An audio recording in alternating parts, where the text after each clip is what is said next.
নমস্কার, শুভ সন্ধ্যা। নিউজ ভ্যানগার্ডের পর্দায় আপনাদের সকলকে স্বাগত। আমি সুপ্রীতি রয়েছে আপনাদের সঙ্গে। চোখ রাখবো আপডেট খবরের দিকে। ইতিমধ্যে ইটভাটা শ্রমিকদের নানান রকমের সমস্যাকে সামনে রেখে সেই সমস্যা নিরসনের জন্য এবার ডেপুটেশন প্রদান।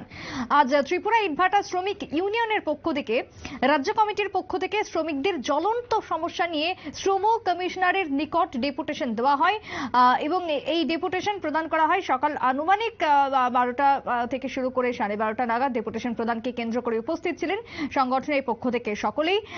ইটভাটা শ্রমিকরা বিভিন্ন সময় দেখা যায় যে তারা বহির্রাজ্য থেকে এসে কাজ করছে, একটা বিরাট বড় অংশ রয়েছে।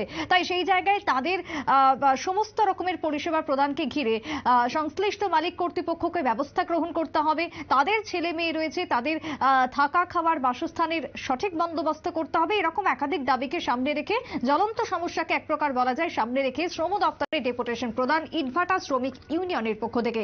প্রতিনিধি দলের কি বক্তব্য উঠে এসেছে ডেপুটেশন প্রদানের পর, শুনুন। ইটভাটা শ্রমিক ইউনিয়নের ত্রিপুরা রাজ্য কমিটির পক্ষ থেকে আজকে শ্রম দপ্তরের কমিশনার নিকট একটা প্রতিনিধিমূলক ডেপুটেশন যাচ্ছে।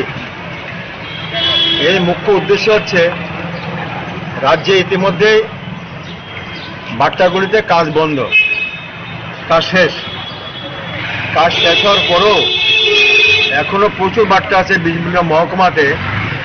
শ্রমিকদের যে কাজের যে তার মূল্য, পারিশ্রমিক বা মজুরি, তা মালিক কর্তৃপক্ষ দিচ্ছে না।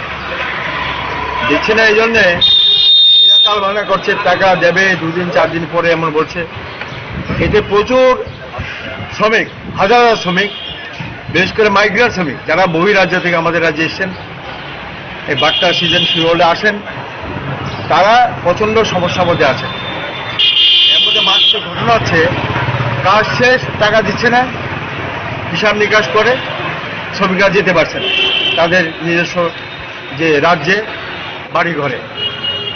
এবং কাজ বন্ধ হওয়ার পরও শ্রমিকরা খোরাকই পাচ্ছে না, খোরাকি নেই, থাকার ব্যবস্থা ভালো করে নেই, নানাবিধ সমস্যা শ্রমিকরা আছে। এতে শ্রমিকদের সমস্যাগুলি নিয়ে তালবাহানা করছে মালিক কর্তৃপক্ষ। প্রচুর বাট্টা আছে এখানে, এই ধরনের সমস্যা রয়েছে। তা আমরা ইতিমধ্যে যে মহকুমা থেকে খবর পেয়েছি, আমরা শ্রম দপ্তরের বিভিন্ন আধিকারিকদের কাছে দাবি জানিয়েছি যে কেন শ্রমিকদের ছাড়া হচ্ছে না। তারা যে কাজ করলো সারা সিজনে কাজ করলো, টাকা পয়সা হিসাব নিকাশ শ্রম দপ্তরের কোনো না কোনো আধিকারিক রেখে চূড়ান্ত হিসাব নিকাশ করে টাকা দিতে হবে। এবং তারা যাওয়ার জন্য রেলে হোক, রেলে যে গেলে এদের স্লিপার ক্লাস করতে হবে, মিনিমাম স্লিপার ক্লাস। এছাড়া গাড়িতে গেলে গাড়ির সুব্যবস্থা করতে হবে, যাওয়ার সময় খাওয়ার ব্যবস্থা করতে হবে, তাদের জন্য পানি জল দিতে হবে। এদের ছেলে মেয়েরা আছে, তাদের জন্য প্রয়োজনীয় ব্যবস্থা করতে হবে। এই সমস্ত বিষয়গুলি আমরা জানিয়েছিলাম। তারা বলছেন, কর্তৃপক্ষ বলছেন, দেখছি আমরা ব্যাপারটা, দেখছি যাবে, টাকা পয়সা দেওয়ার জন্য বলছি মালিককে। এই জায়গা দাঁড়িয়ে গতকাল একটা মারাত্মক ঘটনা হচ্ছে বিলুনিয়া মহকুমা সোনাইছড়ি। বাট্টার নাম এসএসবি বাট্টা। ওই বাট্টায় এবছর 775 জন শ্রমিক কাজ করেছে। এর মধ্যে মাইগ্রেন্ট শ্রমিক 150 জন।